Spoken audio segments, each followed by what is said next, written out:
우리에게 주시는 하나님 말씀은 요한복음 7장 14절에서 24절 말씀입니다.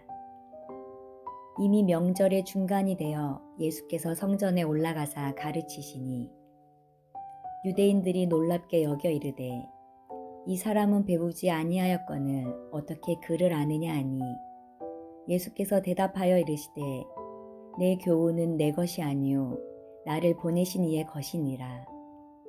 사람이 하나님의 뜻을 행하려 하면 이 교훈이 하나님께로부터 왔는지 내가 스스로 말함인지 알리라. 스스로 말하는 자는 자기 영광만 구하되 보내신 이의 영광을 구하는 자는 참되니 그 속에 불의가 없느니라. 모세가 너희에게 율법을 주지 아니하였느냐? 너희 중에 율법을 지키는 자가 없도다. 너희가 어찌하여 나를 죽이려 하느냐? 무리가 대답하되 당신은 귀신이 들렸도다. 누가 당신을 죽이려 하나이까? 예수께서 대답하여 이르시되 내가 한 가지 일을 행하매 너희가 다 이로 말미암아 이상히 여기는도다. 모세가 너희에게 할례를 행했으니 그러나 할례는 모세에게서 난 것이 아니요 조상들에게서 난 것이라.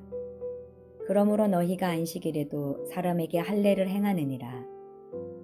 모세의 율법을 범하지 아니하려고 사람이 안식일에도 할례를 받는 일이 있거든. 내가 안식일에 사람의 전신을 건전하게 한 것으로 너희가 내게 노여워하느냐? 외모로 판단하지 말고 공의롭게 판단하라 하시니라.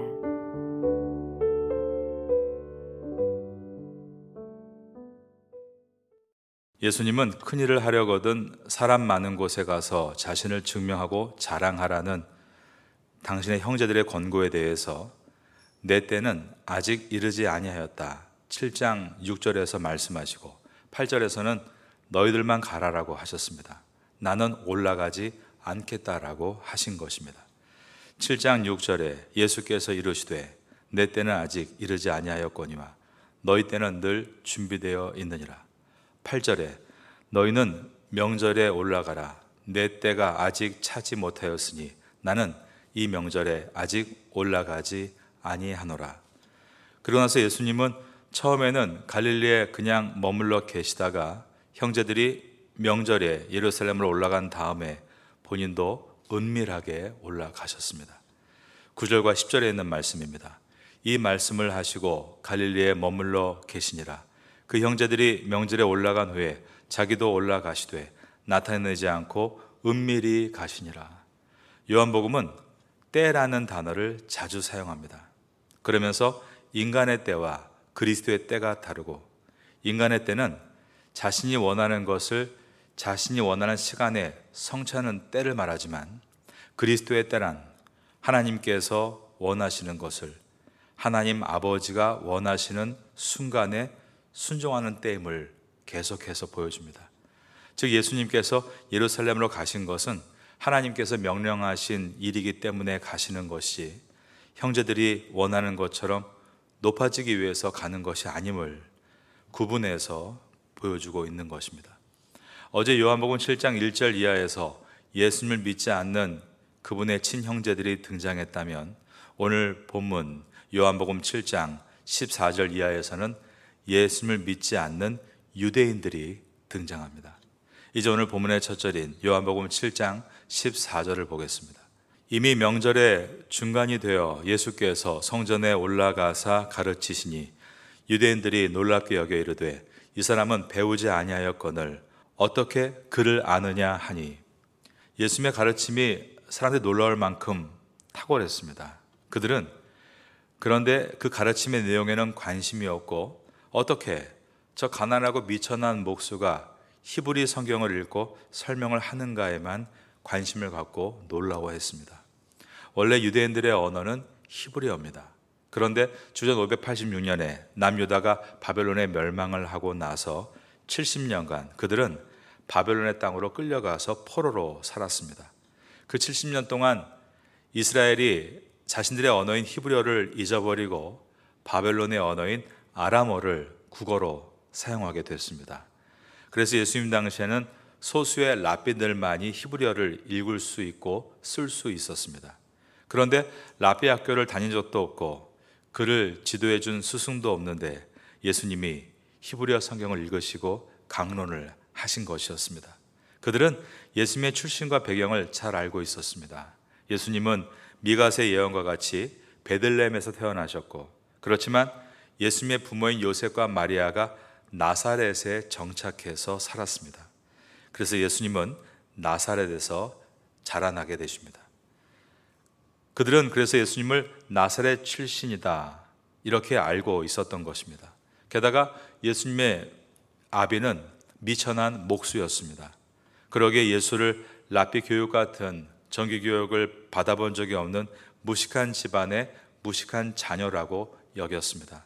그런데 보잘것없는 예수가 히브리어 성경을 줄줄 읽고 그 성경을 강론하며 자신이 하늘의 떡이라 라고 말하는 것이 그들은 못마땅했고 못 믿어웠습니다. 이 15절은 유대인들의 성향을 보여주고 있습니다. 15절 말씀 한 번 더 읽어볼까요? 유대인들이 놀랍게 여겨 이르되 이 사람은 배우지 아니하였거늘 어떻게 그를 아느냐 하니, 그들은 앞서 나타났던 예수님의 형제들과 같이 사람의 영광과 세상적 자랑을 중요시하던 사람이들이기 때문에 겉모습과 배경으로 사람을 판단하고 있었던 것입니다. 그러므로 예수님은 그들을 향해 아래에 있는 24절에서 말씀하셨습니다. 7장 24절에 보면 외모로 판단하지 말고 공의롭게 판단하라 하시니라. 인간은 자기 자랑과 자기 영광에 눈멀어 있기 때문에 항상 겉으로 나타난 것으로 사람을 판단하는 것입니다. 오늘 본문에 등장하는 자기 영광만을 구하는 부류의 사람들의 이 사고방식과 그와 정반대의 예수님의 사고방식이 어떻게 다른가를 우리가 보겠습니다. 예수님은 당신의 행함에 놀라고 있는 사람들에게 내 교훈은 내 것이 아니요 나를 보내신 이의 것이라 이해하기 힘든 말을 하십니다. 16절입니다. 예수께서 대답하여 이르시되 내 교훈은 내 것이 아니요 나를 보내신 이의 것이니라. 성전에서 당신이 가르쳤던 말씀은 당신의 것이 아니라 당신을 보내신 하나님 아버지의 교훈이라고 하신 것입니다. 여기서 내 교훈은 내 것이 아니고 나를 보내신 이의 것이다 라는 어구를 주의 깊게 보아야 합니다. 이 어구가 오늘 본문을 이해하는 열쇠가 될 것입니다. 사람은 늘 말할 때 나 스스로 열심히 배워야 하고 그 배움을 통해 깨달음을 얻어야 하며 그 깨달음을 가지고 남을 가르쳐야 한다라고 말합니다. 그런데 예수님은 아버지가 주시면 나는 가르칠 수 있다, 반대의 말씀을 하고 계십니다. 이것은 우리에게 배우지 말라고 하시는 말씀이 아니라 이 세상의 지식은 나의 노력과 열심에 비례해서 주어지는 것이 분명 맞지만, 그러나 예수님의 가르침은 복음에 대한, 하늘의 언어에 대한 말씀입니다. 인간의 머리에 지식을 전하는 메시지가 아닌 인간의 영혼을 깨우는 복음은 결코 인간의 배움으로, 그 배움의 열심으로 판가름 날 수 없다는 것을 말씀하고 있는 것입니다. 도울이라는 사람이 있습니다. 복음을 유튜브에서 강의하겠다. 그는 똑똑한 사람인 것은 분명합니다. 인간의 지혜를 갖고 있습니다. 그러나 복음은 인간의 지혜와 지식을 초월하기 때문에 그의 요한복음 강해를 들어보면 문맥을 전혀 이해하지 못한다는 것을 알게 됩니다. 고린도전서 1장 20절 이하에 들어있는 말씀입니다. 지혜 있는 자가 어디 있느냐? 선비가 어디 있느냐? 이 세대의 변론가가 어디 있느냐? 하나님께서 이 세상의 지혜를 미련하게 하신 것이 아니냐? 하나님의 지혜에 있어서는 이 세상이 자기 지혜로 하나님을 알지 못하므로 하나님께서 전도에 미련한 것으로 믿는 자들을 구원하시기를 기뻐하셨도다. 유대인은 표적을 구하고 헬라인은 지혜를 찾으나 우리는 십자가에 못 박힌 그리스도를 전하니 유대인에게는 거리끼는 것이요 이방인에게는 미련한 것이로되 오직 부르심을 받은 자들에게는 유대인이나 헬라인이나 그리스도는 하나님의 능력이요 하나님의 지혜니라. 그러므로 사도 바울은 이렇게 말합니다. 고린도전서 2장 4절 이하에 내 말과 내 전도함이 설득력 있는 지혜의 말로 하지 아니하고 다만 성령의 나타나심과 능력으로 하여 너희 믿음이 사람의 지혜에 있지 아니하고 다만 하나님의 능력에 있게 하려 하였노라. 이렇게 복음은 하나님의 능력으로만 전해질 수 있는 것입니다. 전하는 자의 지적인 능력이나 배움의 수준, 학력 등에 의해서 복음의 질이 높아지거나 낮아지는 것이 결코 아니라는 뜻입니다. 구두수성공 무디와 댐장이었던 존 버년이 얼마나 많은 당대의 석학들을 회심시켰습니까? 무디는 심지어 무디 신학교를 세우기도 했습니다. 그들이 학식이 높아서였나요? 아닙니다. 하나님의 은혜의 능력이 그들과 함께 있기 때문이었습니다. 그래서 사도 바울도 복음에 자기의 견해나 지혜를 섞지 않았다는 것입니다. 빌립보서 3장 8절에 보면 또한 모든 것을 해로 여김은 내 주 그리스도 예수를 아는 지식이 가장 고상하기 때문이라. 내가 그를 위하여 모든 것을 잃어버리고 배설물로 여김은 그리스도를 얻고 라고 했습니다. 사도 바울은 그 당시에 유대 지성의 두 산맥 힐렐과 샤마임 두 학파의 내용을 집대성했던 가말리엘이라는 대스승 밑에서 공부를 한 사람이었습니다. 우린 그것을 문하생이라고 하죠.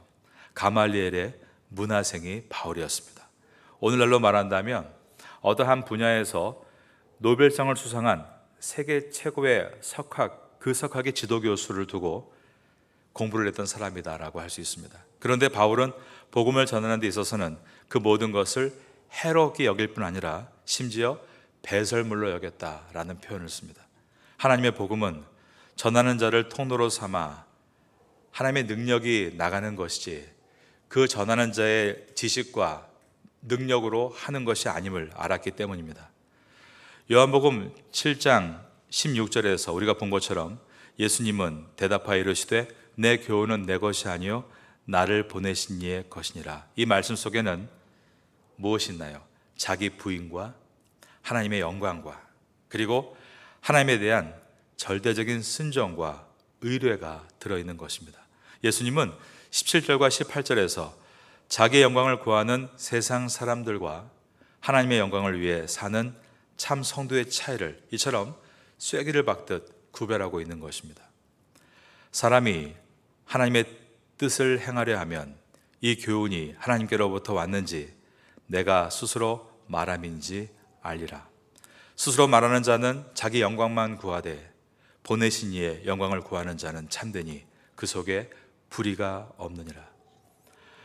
우리가 똑같이 하나님의 이름을 부릅니다. 그러면서도 자기의 영광을 구하는 사람들이 있습니다. 그것은 절대 복음을 이해하지 못한 모습인 것입니다. 그들은 예수님을 외모와 배경으로 판단했던 유대인들과 같은 사람들입니다. 그러나 자기 영광이 아니라 보내신 이, 즉 하나님의 영광을 구하는 자들은 그들은 하나님을 정말 만난 사람들입니다. 우리 주변에 예수를 다 믿는다고 말하지만 하나님을 정말 만난 사람과 안 만난 사람의 차이가 바로 이것입니다. 나를 드러내고 있는가? 아니면 내 안에 계신 주님을 높이고 있는가? 같은 문장을 쓰고 있고 같은 표현을 갖고 살아가고 있지만 그의 삶 가운데 그 두 길은 완전히 다른 길인 것입니다. 그러면 여기서 예수님께서 말씀하시는 하나님의 뜻은 무엇일까요? 본문 말씀에 의거하면 모세 율법의 참된 내용인 것을 볼 수 있습니다. 우리 한번 7장 19절을 보겠습니다. 모세가 너희에게 율법을 주지 아니하였느냐? 너희 중에 율법을 지키는 자가 없도다. 너희가 어찌하여 나를 죽이려 하느냐? 주님께서 자기의 영광과 보내신 이의 영광을 말씀하시다가 불쑥 모세 율법에 대해서 말씀하십니다. 지금 주님은 모세 율법을 지키면서 자기들은 하나님의 뜻을 행하고 있다라고 착각하고 있는 유대인들에게 일침을 가하고 계십니다. 하나님의 뜻을 행한다는 것은 단순하게 표면적인 율법을 지키는 것이 아니라 그 율법이 담고 있는 진정한 목표 지점을 인식하고 그 목표 지점을 향해 가는 것이다라는 말입니다. 율법이 지향하고 있는 목표 지점이 무엇일까요? 율법의 목표 지점은 자기 영광만을 위해 살던 죄인들에게 자신의 불가능함과 무력함을 깨닫게 되는 것이 율법의 목표입니다. 다른 말로 하면 하나님의 은혜, 즉 예수 그리스도의 십자가의 필연성을 깨닫게 만드는 것이 율법의 마지막 목표인 것입니다. 그래서 자기의 힘과 노력으로 자신의 영광만을 추구하던 죄인들이 율법을 정말 지켰다면 마지막 순간에는 내가 다 지킬 수 없다는 것을 깨닫게 되고 오직 나를 구원할 메시아를 기다리게 되며 그때 십자가의 은혜를 만나고 그 은혜의 공로로 자기의 자리를 털고 일어나 하나님의 도우심을 구하고 자기의 영광이 아닌 이제부터는 하나님의 영광과 이웃의 유익을 위해 사는 사람, 이 목표를 위해서 우리에게 율법이 필요한 것입니다. 그래서 율법은 한마디로 요약해서 내 하나님을 사랑하고 내 이웃을 내 몸처럼 사랑하라 라는 것으로 결론을 맺게 되는 것입니다. 마태복음 23장 36절 이하에서 예수님은 선생님 율법 중에 어느 계명이 크니까 그때 말씀하시기를 내 마음을 다하고 내 목숨을 다하고 뜻을 다하여 주 너희 하나님을 사랑하라 하셨으니 이것이 크고 첫째 되는 계명이요 둘째는 그와 같으니 내 이웃을 내 자신같이 사랑하라 하셨으니 이 두 계명이 온 율법과 선지자의 강령이니라. 즉 예수님께서 오늘 본문에서 말씀하시는 하나님의 뜻을 행하는 자들이란 말은 율법을 통해 자신의 불가능함과 무력함을 깨닫고 자신의 영광을 구하는 자리에서 내려와서 하나님의 영광과 이웃의 유익을 위해서 사는 것, 바로 이것이 하나님의 뜻을 행하는 자들이라는 뜻입니다. 바로 그것이 복음을 이해한 자의 모습입니다. 복음을 이해한 사람들은 자기의 영광을 위해서 달려가는 삶에서 돌이켜서 하나님과 이웃의 유익을 위해서 살게 되는 사람이다라는 뜻입니다. 그와 반대로 여전히 율법을 지키는 것조차도 자신의 영광을 위해 사는 자들은 아직 복음이 무엇인지도 모르는 자들이다라는 뜻입니다. 누가복음 18장 11절 이하에 들어있는 말씀입니다. 바리새인은 서서 따로 기도하여 이르되 하나님이여 나는 다른 사람들 곧 토색, 불의, 간음을 하는 자들과 같지 아니하고 이 세례와도 같지 아니함을 감사하나이다. 나는 일에 2번씩 금식하고 또 소득의 11조를 드리나이다 하고 세리는 멀리 서서 감히 눈을 들어 하늘을 쳐다보지도 못하고 다만 가슴을 치며 이르되 하나님이여 불쌍히 여기소서 나는 죄인으로소이다 하였느니라. 내가 너에게 이르노니 이에 저 바리새인이 아니고 이 사람이 의롭다 하심을 받고 그의 집으로 내려갔느니라. 무릇 자기를 높이는 자는 낮아지고 자기를 낮추는 자는 높아지리라 하시니라. 율법을 잘 지키고 있는 바리새인에 대해서, 율법을 자랑하는 그에 대해서 예수님은 말씀하기를 그는 율법마저도 자기의 자랑의 도구로 사용하는 것일 뿐 주님의 은혜를 모르고 있는 것이다 라고 말씀하셨습니다. 율법은 결국 자기가 불가능하다는 것을 깨닫고 부인되어지고 나의 무력함 때문에 가슴을 치며 무릎을 꿇게 만드는 것이 율법의 기능인데, 그런데 율법을 지키는 것 가지고 자기를 과시하고 있고 남보다 뛰어난다라고 말하고 있다는 것은 아직 주님의 복음을 알지 못하고 있다는 뜻입니다. 마태복음 6장 1절 이하에서 또 예수님께서 말씀합니다. 사람에게 보이려고 그들 앞에서 너희 의를 행하지 않도록 주의하라. 그리하지 아니하면 하늘에 계신 너희 아버지께 상을 받지 못하느니라. 그러므로 구제할 때에 외식하는 자가 사람에게 영광을 받으려고 회당과 거리에 사는 것 같이 너희 앞에 나팔을 불지 말라. 진실로 너희에게 이르노니 그들은 자기 상을 이미 받았느니라. 너는 구제할 때에 오른손이 하는 것을 왼손이 모르게 하여 내 구제함을 은밀하게 하라. 은밀한 중에 보시는 너희 아버지께서 갚으시리라. 또 너희는 기도할 때에 외식하는 자와 같이 하지 말라. 그들은 사람에게 보이려고 회당과 큰 거리 어귀에 서서 기도하기를 좋아하느니라. 내가 진실로 너에게 이르노니 그들은 자기 상을 이미 받았느니라. 예수님은 사람들에게 보여지기 위해서 율법을 지키고 구제나 선행을 하는 것을 가리켜 외식이라고 말씀합니다. 성경에서 외식은 그저 겉과 속이 다른 정도가 아닙니다. 성경에서 말씀하는 외식은 자기의 영광을 위해 사람에게 보이려고 하는 모든 행동을 가리켜 외식이라고 합니다. 그렇게 자기 영광을 드러내기 위해서 외식하는 자들에게 주님께서 하신 말씀을 들어보십시오. 마태복음 23장 33절에서 주님은 뱀들아, 독사의 새끼들아, 너희가 어떻게 지옥의 판결을 피하겠느냐. 예수님은 하나님을 섬긴다라고 하면서 자기의 유익과 영광에만 관심이 있었던 종교 지도자들과 유대인들에게 외식하는 자들아 이렇게 명명하신 다음에 가장 수치스러운 욕을 저주로 퍼부으셨습니다. 뱀들, 독사의 새끼들, 너희가 어떻게 지옥의 판결을 피하겠느냐. 외식하는 자들에 대한 경고는 이곳 한 곳에만 나타나 있는 것이 아닙니다. 마태복음 23장 13절 이하에도 보면 화 있을진저 외식하는 서기관들과 바리새인들이여 너희는 천국 문을 사람들 앞에서 닫고 너희도 들어가지 않고 들어가려 하는 자도 들어가지 못하게 하는도다. 화 있을진저 외식하는 서기관들과 바리새인들이여 너희는 교인한 사람을 얻기 위하여 바다와 육지를 두루다니다가 생기면 너희보다 배나 더 지옥 자식이 되게 하는도다. 이처럼 유대인들의 대표인 종교 지도자들에게 엄한 경고를 하시면서 예수님 믿는다고 하면서 그 예수를 이용하려 하고 병을 고치고 물질의 복을 받으려 하는 등의 자기 영광만을 구하는 외식하는 자들은 반드시 지옥에 떨어진다라고까지 말씀하셨습니다.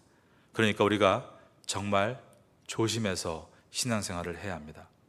성공주의, 번영신학은 모두를 지옥 자식으로 만들 수 있다는 것을 늘 생각해야 하는 것입니다. 예수님은 그와 같이 자기 영광을 위해서 율법을 열심히 지키던 유대인들에게 너희는 율법을 안 지키는 것이다 라고 말씀하셨습니다. 7장 19절을 보겠습니다.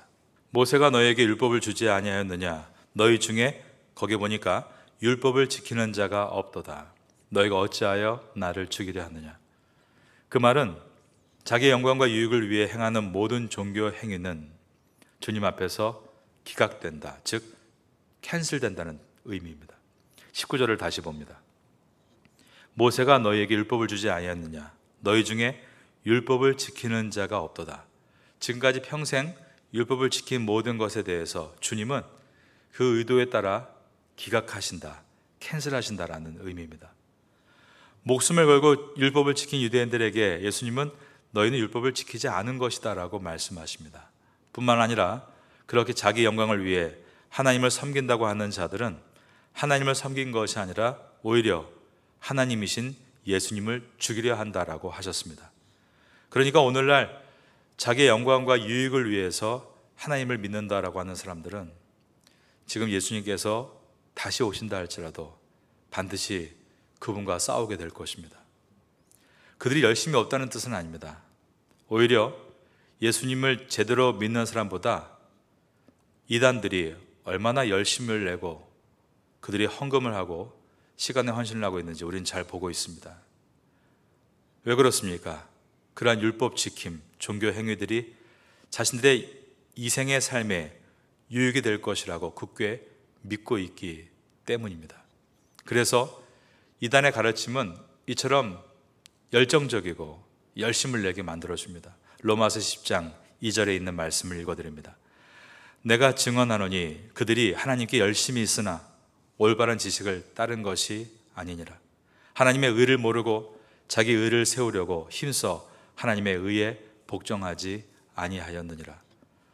사도 바울이 얼마나 열심을 부렸던 사람입니까? 그러나 이렇게 하나님의 의가 아닌 자신의 의를 세우기 위한 열심, 올바른 복음의 지식을 쫓는 열심이 아닌 다른 열심은 교회를 섬기는 것이 아니라 결국 교회를 박해하는 결과가 낳게 되는 것입니다. 바울은 그러한 열심이 어떠한 결과를 초래했는지 그의 서신서에서 이렇게 밝힙니다. 빌립보서 3장 4절 이하에 보면 그러나 나도 육체를 신뢰할 만하며 만일 누구든지 다른 이가 육체를 신뢰할 것이 있는 줄로 생각하면 나는 더욱 그러하니라. 나는 8일 만에 할례를 받고 이스라엘 족속이요 베냐민 지파요 히브리인 중에 히브리인이요 율법으로는 바리새인이요 그 다음 보면 열심으로는 교회를 박해하고 라고 했습니다. 자기 영광을 위해 사는 자들은 자기가 이 세상에서 가장 잘난 사람이 되어야 되기 때문에 서슴없이 남을 비판합니다. 예수님께서 말씀하십니다. 마태복음 7장 1절 이하에서 비판을 받지 아니하라거든 비판하지 말라. 너희가 비판하는 그 비판을 너희가 또한 비판으로 받을 것이요 너희가 헤아리는 그 헤아림으로 너희가 헤아림을 받을 것이니라. 어찌하여 형제의 눈 속에 있는 티는 보고 내 눈 속에 있는 들보는 깨닫지 못하느냐. 보라, 내 속에 들보가 있는데 어찌하여 형제에게 말하기를 나로 내 눈 속에 있는 티를 빼게 하라 하겠느냐. 외식하는 자여, 먼저 내 눈 속에 들보를 빼어라. 그 후에야 밝히 보고 형제의 눈 속에서 티를 빼리라. 예수님은 그렇게 자기의 영광을 위해서 외식의 열심을 부리는 자들은 하나님을 사랑하지 않는 자들이라고 말씀하셨습니다. 마가복음 7장 6절에서 하신 말씀입니다. 이르시되 이사야가 너희 외식하는 자에 대하여 잘 예언하였도다. 기록하였으되 이 백성의 입술로는 나를 공경하되 마음은 내게서 멀도다. 그들은 자기를 사랑하는 것이지 예수를 사랑하는 것이 아니다라고 말씀하셨습니다. 이것을 주님은 믿음이 없는 것이다라고 하십니다. 그래서 자기 영광을 위해 섬겼던 유대인들은 예수님을 죽이려고 한 것입니다. 예수님은 그러한 의도를 정확하게 간파하여 오늘 본문에서 지적하시는 것이었습니다. 오늘 본문 7장 가운데 그 내용을 살펴보겠습니다. 7장 19절입니다. 모세가 너에게 율법을 주지 아니하였느냐? 너희 중에 율법을 지키는 자가 없도다. 너희가 어찌하여 나를 죽이려 하느냐? 20절을 다 같이 읽겠습니다. 무리가 대답하되 당신은 귀신이 들렸도다. 누가 당신을 죽이려 하나이까?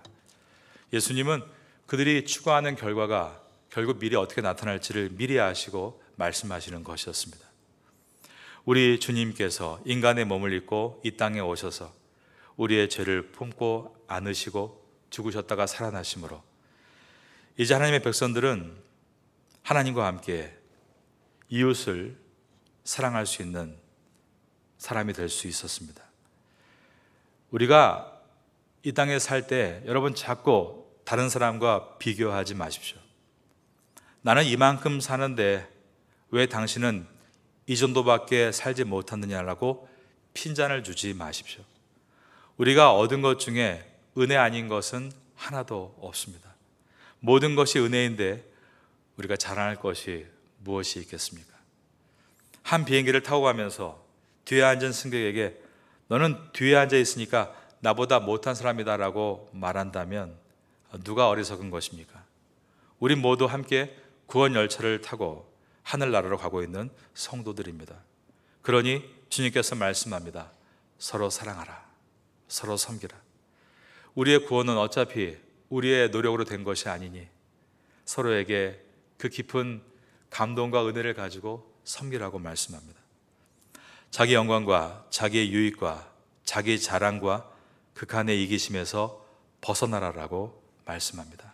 여러분, 오늘도 이 아침 가운데 우리가 해야 될 일은 타인에 대해서 평가하거나 판단하는 것이 아니라 내가 혹시 아직도 나의 영광과 나의 유익과 나의 자랑, 극한의 이기심 가운데 빠져 있다면 아직 내가 예수를 잘 모르는 것이구나를 깨닫고 다시 십자가의 복음으로 돌아가서 내가 받은 모든 것은 주님의 은혜임을 깨닫는 것, 바로 이것이 이 아침의 성도의 모습이어야 합니다.